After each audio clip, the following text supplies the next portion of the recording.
সম্প্রতি একটি রায়ের মধ্য দিয়ে বলা হয়েছে যে সমস্ত শিক্ষক শিক্ষিকাদের টেট বাধ্যতামূলক এবং টেট দিতে হবে। বলা হয়েছে যাদের চাকরি 5 বছর বাকি তারা বাদ দিয়ে সবার জন্য টেট বাধ্যতামূলক এবং 2 বছরের মধ্যে তা সম্পন্ন করতে হবে, কথা বলা হয়েছে। এই বিষয়টা নিয়ে বিভিন্ন ধরনের প্রতিক্রিয়া আমরা লক্ষ্য করেছি বিভিন্ন মহল থেকে। শিক্ষকদের মধ্যেও বিভিন্নভাবে বিভিন্ন বক্তব্য উঠে আসছে।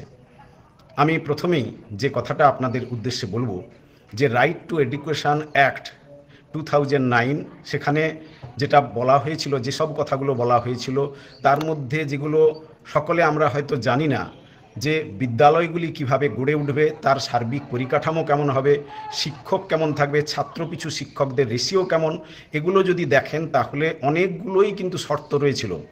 আজ 2009 থেকে পেরিয়ে 2025 সাল, প্রায় 16 বছর পেরিয়ে গেছে। গোটা ভারতবর্ষের দিকে তাকান, দরকার নেই আমার পশ্চিমবঙ্গ রাজ্যের ক্ষেত্রে যদি আপনারা দেখেন সেখানেই দেখতে পাবেন যে প্রাথমিক বিদ্যালয়গুলোর কি অবস্থা। প্রাথমিক বিদ্যালয়গুলোতে যে একজন করে শিক্ষক এরকম বহু স্কুল রয়েছে, এবং যেখানে 2009 যে আরটি অ্যাক্ট সেখানে ন্যূনতম 2 জন শিক্ষক থাকতেই হবে। এবং আপনারা এই আরটি অ্যাক্ট যদি দেখেন সেখানে বলা রয়েছে প্রাথমিকে 30 জন পিছু একজন শিক্ষক, কিন্তু ন্যূনতম 2 জন শিক্ষক থাকতেই হবে। আর আপার প্রাইমারির ক্ষেত্রে কিন্তু 35 জন পিছু একজন শিক্ষকের কথা বলা রয়েছে। আপার প্রাইমারির ক্ষেত্রে কিন্তু ন্যূনতম 4 জন, অর্থাৎ সাবজেক্ট ওয়াইজ বাংলা, ইংরেজি, বিজ্ঞান সহ এই 4 জন শিক্ষক দিতেই হবে, এভাবে কিন্তু নির্দেশিকা রয়েছে। কিন্তু বাস্তবটা আপনারা মিলিয়ে দেখুন যে এই 16 বছরে সেগুলো কার্যকরী হয়েছে কিনা, সেগুলো কি দেখা হয়েছে যথাযথভাবে। দেখবেন যে বিদ্যালয়গুলিতে শিক্ষক রয়েছে। পরিকাঠামোর ক্ষেত্রে বলা হয়েছিল যে স্কুলগুলিতে লাইব্রেরি থাকবে, বাউন্ডারি ওয়াল থাকবে, মিড ডে মিলের যথাযথ ব্যবস্থা থাকবে, সমস্ত ক্ষেত্রে তার যে টিচিং লার্নিং এইডস শুরু করে সমস্ত ব্যবস্থা অত্যাধুনিকভাবে থাকার কথা বলা হয়েছে। শিক্ষকদের ক্ষেত্রে কোনো বৈষম্য করা যাবে না, ছুটির ক্ষেত্রে আর্থিক যে বিষয় অর্থাৎ তাদের যে বেতন সেটা যেন না কোনোভাবে বৈষম্য হয়। সরকারি যে স্কুল সেখানের শিক্ষক এবং যারা সাহায্যপ্রাপ্ত বা স্পন্সর এডেড এদেরকে কোনোভাবে বিভাজন করা যাবে না। আরটি অ্যাক্টের 10 নম্বর যে রুল সেখানে পরিষ্কার বলা রয়েছে যে শিক্ষকদের স্বাস্থ্যের ক্ষেত্রে, চিকিৎসার ক্ষেত্রে বৈষম্য করা যাবে না। সরকারি যে বিদ্যালয়গুলো রয়েছে তার সঙ্গে স্পন্সর বা এডেড স্কুলের যে শিক্ষকরা রয়েছেন সেই শিক্ষকদের বিভাজন করা যাবে না চিকিৎসার ক্ষেত্রে, বেতনের ক্ষেত্রে এবং অন্যান্য কোনো ক্ষেত্রেই এই বৈষম্য করা যাবে না। অথচ আমরা এগুলো যদি দেখেন তাহলে দেখবেন যে আরটি অ্যাক্ট অনুযায়ী, তার গাইডলাইন অনুযায়ী কোনোটাই কিন্তু মানা হয়নি। তাহলে 16 বছর ধরে যে নিয়মগুলো মানা হয়নি, শিক্ষার যে আসল জায়গা পরিকাঠামো, সেই পরিকাঠামো নেই, শিক্ষক নিয়োগ নেই, প্রাথমিকের শ্রেণী অনুযায়ী শিক্ষকের দাবি সেটা কার্যকর হয়নি। প্রচণ্ডভাবে অবহেলিত এই প্রাথমিক শিক্ষা, যা হচ্ছে শিক্ষার ভিত্তি আমরা বলি। তো সেই জায়গা থেকে আজকে টেট এমনভাবে বলা হচ্ছে যেন শিক্ষক মশাইরা টেট পাস করলেই শিক্ষার মানোন্নয়ন হয়ে যাবে, এক ধাক্কায় শিক্ষার আমরা যে সংকট বলছি তা মনে হয় মোচন হয়ে যাবে। কিন্তু বাস্তব কি তাই? যদি আমরা দেখি যে শিক্ষার বর্তমান যে অবস্থা তাতে কিন্তু এই যেগুলো আরটি অ্যাক্ট অনুযায়ী বলা হয় যে সেগুলো কোনোটাই রক্ষিত হয়নি।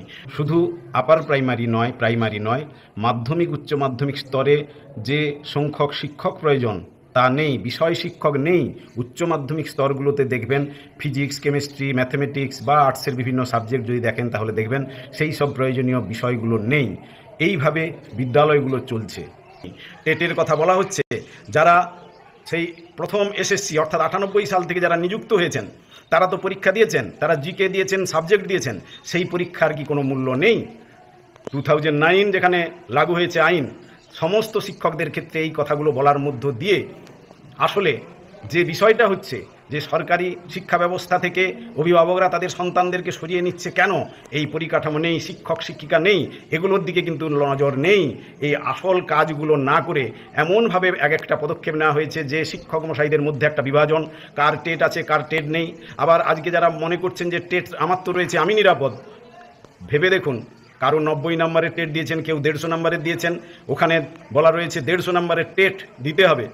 এই যে বিভিন্ন রকমের বিভাজন, প্রত্যেকে ভাবছে আমি আমার জায়গা থেকে, হয়তো কেউ ভাবছেন যে সেভ, কিন্তু বাস্তবে যেভাবে চলছে সরকার, যেভাবে চলছে, এই যে শিক্ষা ব্যবস্থাকে নিয়ে যেভাবে গিনিপিগ করা হচ্ছে এবং আতঙ্ক সৃষ্টি করা হচ্ছে, এর মধ্য দিয়ে কিন্তু শিক্ষা ব্যবস্থা কি বাস্তবে টিকে থাকবে? যেটুকু আছে সেটা কি থাকবে? আজকে যদি হাজার হাজার শিক্ষককে এখনই যদি এই শিক্ষাঙ্গন থেকে তাদেরকে বাতিল করে দেওয়া হয়, তাহলে সেই শিক্ষাঙ্গনগুলো তো এমনিতেই শিক্ষকের অভাবে খাঁকা করছে, তাহলে কোন জায়গায় যাবে? আসলে বেসরকারিকরণ করার তাদের তো উদ্দেশ্য রয়েছে।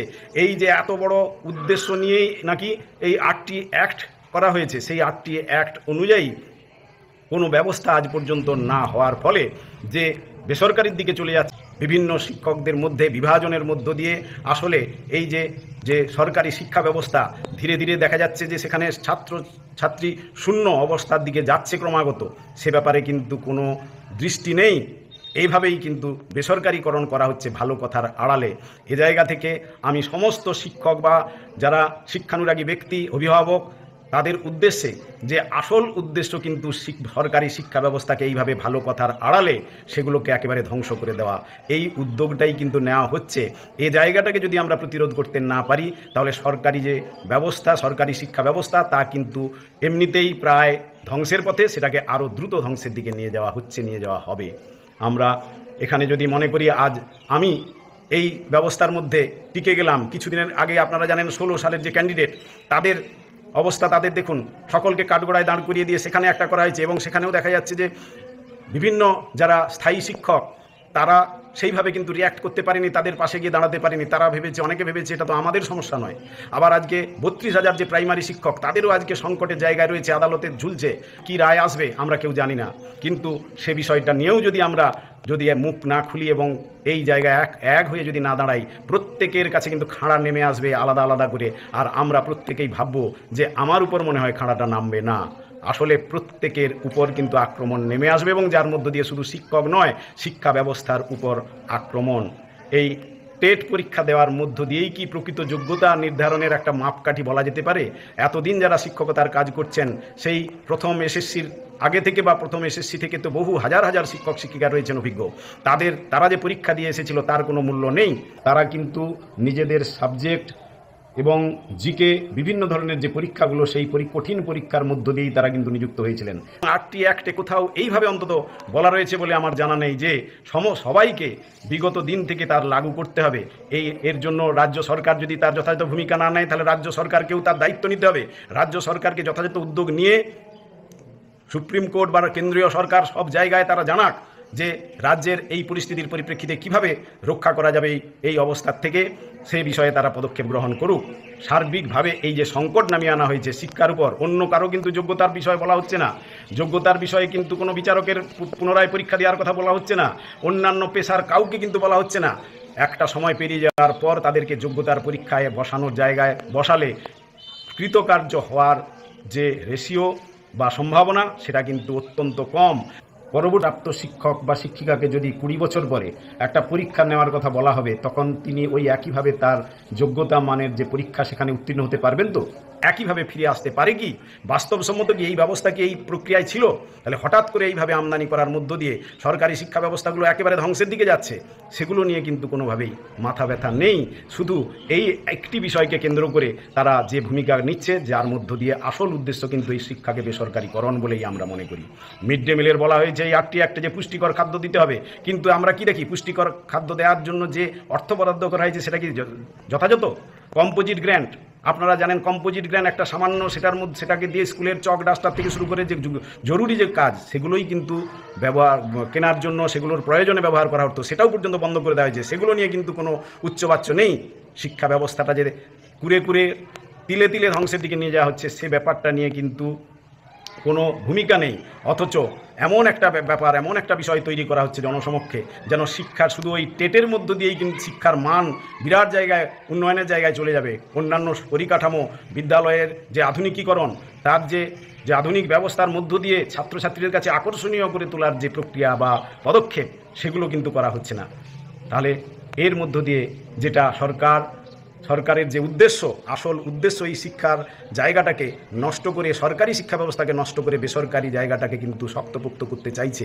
এই জায়গাটা বুঝতে হবে এবং তার মধ্য দিয়ে সকলকে কিন্তু একত্রিত হতে হবে। প্রত্যেকে যদি আমরা ভাবি আমার সমস্যা নয় ওর সমস্যা, সেই জার্মান কবির মতো ভাষায় সেই কথাটাই বলতে হবে যে ওরা যেদিন সোশ্যাল ডেমোক্র্যাটদের ধরতে এলো আমি কিছু বলিনি, কারণ আমি তো সোশ্যাল ডেমোক্র্যাট নেই। ওরা যেদিন কমিউনিস্টদের ধরতে গেল আমি কিছু বলিনি, কারণ আমি তো কমিউনিস্ট নই। ওরা যেদিন ইহুদিদের ধরতে গেল সেদিনও আমি কিছু বলিনি, কারণ আমি তো ইহুদি নই। ওরা যেদিন আমাকে ধরতে এলো সেদিন আমার হয়ে বলার জন্য কেউ বেঁচে ছিল না। আশা করি আপনারা উপলব্ধি করতে পারবেন এবং সে অনুযায়ী নিজেরা এগিয়ে আসবেন। এই শিক্ষা ব্যবস্থা বা সামগ্রিক যে সংকট তাকে রক্ষা করার জন্য ঐক্যবদ্ধভাবে যদি না মোকাবিলা করতে পারি, তাহলে কিন্তু সরকার তার উদ্দেশ্য হাসিল করবে। এই বড় বড় কথার আড়ালে কিন্তু আসল যে জায়গাটা সেটাকে ধ্বংস করবে। এই জায়গাকে